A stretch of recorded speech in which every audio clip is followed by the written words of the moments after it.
ధర్మవరం నియోజకవర్గంలో కేతిరెడ్డి గారు, చాలా మంది పరిచయం అవసరం లేని పేరు, కేతిరెడ్డి గారు కొన్ని సంచలనమైనటువంటి వ్యాఖ్యలు చేశాడు జరిగిన ఎన్నికల మీద. ఏం మాట్లాడాడు ఆయన అంటే కనుక, ధర్మవరంలో ఈవీఎంలో మోసం అయితే జరిగింది, 60% అని చెప్పేసి ఏదైతే ఉందో అది 80% వరకు పోలింగ్ అనేది విపరీతంగా పెరిగిపోవడం, లేదా పర్సంటేజ్ అనేది విపరీతంగా పెరిగిపోవడం, ఇవన్నీ కూడా మోసాలే జరిగాయి ఎలక్షన్లో. కాబట్టి మెజారిటీలు ఆయన ఒక టేబుల్ ముందు కూర్చుంటే కనుక, ఎలక్షన్ కౌంటింగ్ రోజుని ఆయన టేబుల్ దగ్గర కూర్చుంటే ఆయనకు అపోజిషన్గా ఎదురుగా వేరే టేబుల్ మీద అపోజిషన్ క్యాండిడేట్లు ఎవరైతే ఉన్నారో వాళ్ళ ఏజెంట్లు కూర్చున్నారట. కూర్చుంటే ఆ వాళ్ళు ఈయన అడక్క ముందే నెంబర్ ఎంత వస్తుంది అంటే మెజారిటీలు ఎంత వస్తాయి అనేది ఏదో చూసి చెప్పినట్టుగా, క్యాలిక్యులేటెడ్గా చూసి చెప్పినట్టుగా టక్క టక్క టక్కమని రౌండ్గా మెజారిటీలు చెప్పేస్తారంట. మెజారిటీలు అనౌన్స్ చేయకముందే వేరే చెప్పేస్తారంటే ఆయనకు నాకు ఆశ్చర్యం వేస్తుంది అంటాడు ఆయన. కాబట్టి ఏంటనేది విషయం చేద్దాం. ఫస్ట్ లైక్ చేయండి, ఎందుకంటే అందరికి తెలియాలి కాబట్టి. ఇది లైక్ చేసిన తర్వాత మీ అమూల్యమైన అభిప్రాయాన్ని పక్కగా సబ్స్క్రైబ్ మీ అమూల్యమైన అభిప్రాయాన్ని కామెంట్ రూపంలో తెలియజేయండి, సబ్స్క్రైబ్ చేయండి. లైక్ చేస్తే నాకు మోటివేషన్ కూడా ఎక్కువ మందికి ఇన్ఫర్మేషన్ జరుగుతుంది. కేతిరెడ్డి గారు ఎప్పుడు మాట్లాడినా సంచలనమైనటువంటి వ్యాఖ్యలు చేశాడు ఆయన. కాబట్టి మా మెజారిటీ అంటే రౌండ్కి ఏదైతే నా నియోజకవర్గంలో ఉన్న ఏదైతే ఉన్నాయో అవన్నీ కూడా ప్రతి రౌండ్కి ఏ రౌండ్కి ఎంతెంత మెజారిటీ వస్తుందని ఒక అపోజిషన్ క్యాండిడేట్ ఏదైతే తెచ్చుకున్నాడో పోలింగ్ ఏజెంట్లు, బూత్లో కూర్చున్న పోలింగ్ ఏజెంట్లు ముందే చెప్పేస్తారంటే నాకు ఆశ్చర్యం అనిపించింది. ఇదే ఆయన మెయిన్గా మాట్లాడుతున్నమాట. ఆయన మాటలో విందాం. కానీ ఆయన చెప్పింది ఏంటంటే, అసలు నా ముందు కూర్చున్న పోలింగ్ బూత్ ఏజెంట్లు ఈ రౌండ్లో మ్యాక్సిమం నాకు తెలిసి ఒక 5,000 మెజారిటీ ఉంటుందండి. ఈ రౌండ్లో నాకు తెలిసి మ్యాక్సిమం 7,000 మెజారిటీ, ఇలాగ మెజారిటీలు ఫిగర్లతో సహా ముందే చెప్పేస్తారా అంటే ఇది ఎలా పాసిబిలిటీ? అసలు నాకే ఆశ్చర్యం వేసింది. నేనే అవాక్కయ్యానని కేతిరెడ్డి గారు మాట్లాడటం జరిగింది. For example Madakasira voter list చూసుకుంటే కనుక 184,455 ఓటర్లు ఉంటే కనుక ఇటుగా 300 ఓట్ల తేడాతో అయితే కనుక గెలవడం, ఓడిపోవడం అనేది జరిగింది. కానీ అక్కడ మెజారిటీని చెప్పినప్పుడు కూడా ప్రతి రౌండ్లో కూడా 11 అని, 5 అని, 30 అని, 3 అని, 2 అని ఇలాగ ప్రతిదీ ముందే చెప్పేస్తూ ఉంటాయి. అర్థమవుతుంది కదా మీకు? ముందే చెప్పేస్తూ ఉంటే అసలు ఎలా మనం రిసీవ్ చేసుకోవాలి దాన్ని, మనం ఎలా ఆలోచించాలి దాన్ని, వాళ్ళకి ఎలా తెలుస్తున్నాయి ఇవి? నా అపోజిషన్లో కూర్చున్న పోలింగ్ బూత్ ఏజెంట్లకి ఏంటి రౌండ్కి ఎంత మెజారిటీ వస్తుంది అనేది ముందే ఎలా చెప్పగలుగుతున్నారో నాకు అది చాలా ఆశ్చర్యం కనిపించిందని ఒక సంచలనమైనటువంటి ఆరోపణలు చేశాడు ఆయన. ఒకసారి విందాం.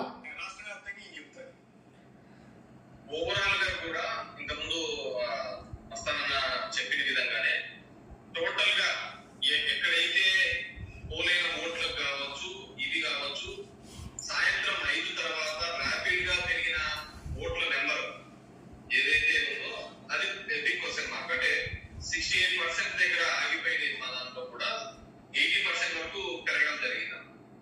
అండ్ మోర్ ఓవర్ ఈ ఎలక్షన్స్ మీద అనేది అసలు ఇదే లేదు. మా దాంట్లో ఎప్పుడైతే కౌంటింగ్ దగ్గర కూర్చోవడం జరిగిందో, మా ఏజెంట్ కూర్చోవడము, బీజేపీ ఏజెంట్ మిగతా అందరూ కూర్చున్న తర్వాత అక్కడ మా అర్థం చేసిందంటే మాకంటే ముందు వాళ్ళు లిస్టు తీసుకొని వచ్చి మా లోకల్ లెవెల్ ఏజెంట్ గా కూర్చోలేదు, కొంతమంది మాత్రమే, మిగతా పైగా అక్కడ కూర్చునే చెట్లు లోపల కాదంటే బయట వాళ్ళు వచ్చి కూర్చున్నారట, వేరే ఊర్లో వచ్చి కూర్చున్నారు ఆ కౌంటింగ్ రోజుని అని చెప్తున్నాడు ఆయన.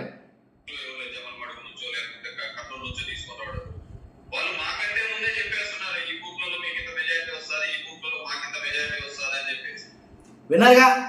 ఈ బూత్ లో మీకు వచ్చే మెజారిటీ 5,000, ఈ బూత్ లో మాకు వచ్చే మెజారిటీ 6,000, ఈ బూత్ లో మీకు వచ్చే మెజారిటీ 3,000, ఈ బూత్ లో మాకు వచ్చే మెజారిటీ 7,000. ఇలాగ మెజారిటీలు ముందే చెప్పేస్తా ఉంటే కేతిరెడ్డి గారికి ఆశ్చర్యం వేసిందంట.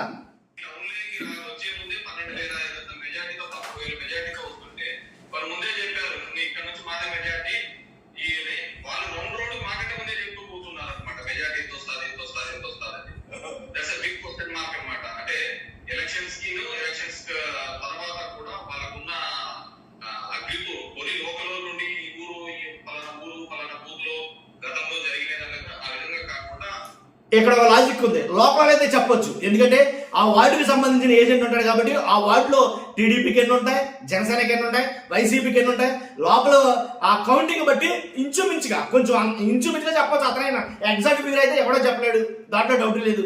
కాబట్టి ఇంచుమించుగా చెప్పొచ్చు లోకల్ అయి ఉంటే కనుక. వీళ్ళు లోకల్ కూడా కాదు, నాన్ లోకల్ అయ్యింటి ఏ బూత్ లో ఎన్ని ఓట్లు వస్తాయి మెజారిటీ అనేది చెప్తున్నారంటే నాకే ఆశ్చర్యం వేస్తుంది. ఆయనకండి అదేవిధంగా నా దగ్గర ఇప్పుడు మడకసిర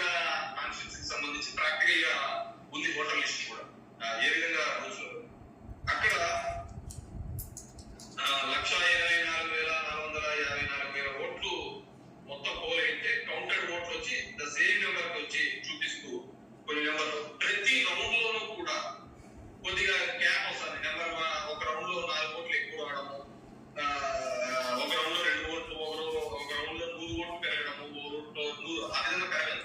ఫైనల్ ఫిగర్ వచ్చాక ఒకటే నెంబర్ చూపిస్తాడు. మధ్యలో మాత్రం ఇష్టానుసారం పెరుగుతూ పోతాడు. ఆ ఓడిపోయిన ఓట్లు ఎంత అంటే 300 ఓట్లతో ఓడిపోయింది.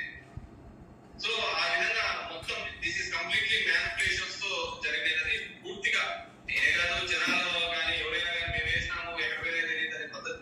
మేము ఓట్లేసాం ఏమయ్యాయి? జనాల ప్రశ్న కూడా ఇదే. మీ ప్రశ్న ఏంటో ఖచ్చితంగా కామెంట్ రూపంలో చేయండి. ఫస్ట్ అయితే లైక్ చేయండి, ఎక్కువ మందికి ఇన్ఫర్మేషన్ చేరావాలి కాబట్టి. Thank you very much.